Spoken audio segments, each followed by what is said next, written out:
गोजोन हर लोगोफोर मोनाबाबो नै रेस्ट गैया मा खामानि फैयो स्कुलनि गाबोन माने क थाखोनि एग्जाम दं आरो माने बे एग्जामा एसे आलादा सिस्टेमनि माने बे एग्जामा जाहैबाय क थाखोनि गथ'फोरनि गासै जौगाथायनि आन्जाद माने एग्जामा ओरैबायदि जागोन सिस्टेमा इयाव दहाय बेखौ बानायना लाबोबाय आरोना बे बेनारखौ ओमफ्रायो बेनिफ्राय नै बेखौ बायबाय बे माने आर्ट पेपार आरो कालार गोनां ओमफ्राय आर्ट पेपार सातखान दं बेवहाय ओमफ्राय बेयाव मा दङ ओमफ्राय बेयो बेलुन पेकेटसे नैबे रिबन फिथा ओमफ्राय नैबे कालार जाहैबाय आरोना ओमफ्राय नैबेयो मा बुस्थुथाय आं बेखौ मिन्थियासै दे नामखौ बावबाय आङो बेफोरखौ बाहायजोबगोन आरोना गाबोननि एग्जामाव बे क थाखोनि एग्जामाव ओमफ्राय खेमसि गंसे बेनिफ्राय नैबे फेभिकल आटा ओमफ्राय नैबे कालार मोननै माने ओरैबायदि जागोन एग्जामा गासै 7टा काउन्टार थागोन आरोना मोनसे ओमफ्राय बेयाव सासे मानसि फज'नांगौ आरो जिखुनु एसे गोरों मानसिखौहाय फरायसालियाव आरो ओमफ्राय माने बिसोरखौ सोंहोगोन आरोना गथ'फोरखौ कुइसन पेपारानो आंनाव दङ ओमफ्राय माने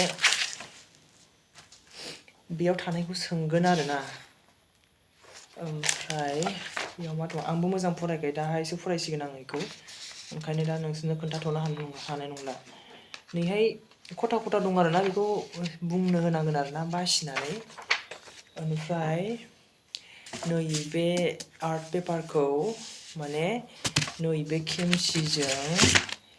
TLM बानायनाय बायदि माने बानायहोनांगोन आरो गथ'फोरखौ बिदिनो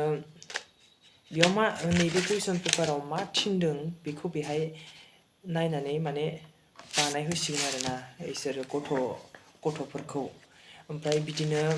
बेखौ कालारखौ बाहायसिगोन फुनसिगोन ओमफ्राय बेखौ बिदिनो बाहायसिगोन आरो ओमफ्राय एग्जाम जानायनि सिगां मा खालामनांगोननो बिदिनो SMC कमिटि थायो नालाय गामि दरनै दरथामजों मोनसे गुदि फरायसालि जायोना जोंनि गामिनि फरायसालिफ्रा ओमफ्राय गामियावसो थाखायो नालाय फरायसालिया ओमफ्रायो बेवहाय माने SMC कमिटिनि माने आफादगिरि नेहाथारि थायोना ओमफ्राय बेफोरबो थानांगोन आरो गाबोनो ओमफ्राय थालिर गायगुलायनांगोन माने जानायनि सिगां ओमफ्राय बेखौ फिथाखौ हास'नो थाखाय नैबे खेमसिखौ लाबोबाय आरोना बिदि खालामलायनांगोन आरो ओमफ्राय बेलुनजों साजायलायनांगोन ओमफ्रायो बिनि उनाव जागायसिगोन आरो ओरै सासे जिरायनानै टेबोल मोनसेयाव सासे मोनस्निथा काउन्टार माने खथा माने डेस्क जागोन आरोना 7टा डेस्क जागोन आरो ओमफ्राय बेवहाय नै मोनसेयाव सोंखांबाथाय बै मोनसेयाव आरो बै मोनसेयाव सोंखांबाथाय बे मोनसेयाव बिदिनो काउन्टार जालांबाय थागोन आरो ओमफ्राय बेवहाय आंनाव मोनसे कुइसना गैलाना बे मोनसेयाव दिन्थिजोबदोंमोन आरो माबायदि खालामनांगौ माने ओमफ्रायो बेयाव नायनानै लिरनांगोन आरो आङो दा नैबेखौ आर्ट पेपारखौ बिसिनानै बे गांब्रै जायोना माबाना थननानै खावब्रै जागोन बेखौ खावब्रै बानायगोन आं खावब्रै बानायनायनि उनाव ओमफ्राय आं इयाव लिरसिगोन आरोना मा लिरनांगौ काउन्टार 1आव मा दंमोन मानि सोमोन्दै गथ'फोरखौ सोंनांगौ बे थागोन आरो ओमफ्राय काउन्टार 2आव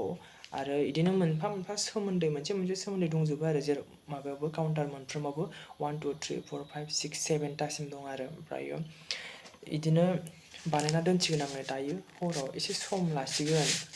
कुइसनाबो एसे बेले बेजे दङ LP स्कुलनिया बिराद खस्थ'लै मावनोसै आङो दा खामानिखौ गाबोन देखायनोसै आङो ओमफ्राय ससे भिडिअखौ दिनै बेखिनियानोसैमोन लोगोफोर बेखौनो दहाय टाउनाव थांनानै लायब्रबबाय बेखौ बानायना लाबोबाय आरो बेनाराव एसे मोजाङै नायदो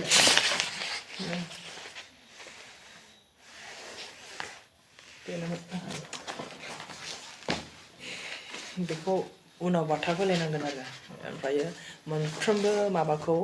माने काउन्टारनि माबा जानायखौ गथ'फोर सोंनायखौ सेस फारसेनिफ्राय फटक लाजोबनांगौ ओमफ्राय बेनिफ्राय हरनांगौ आरो ओरैबायदि माने खालि फटक हरनांगौ आरो बेफोरबायदिल' बेनोसैमोन लोगोफोर गाबोन देखायनोसै आङो दाहाय मावनायखौ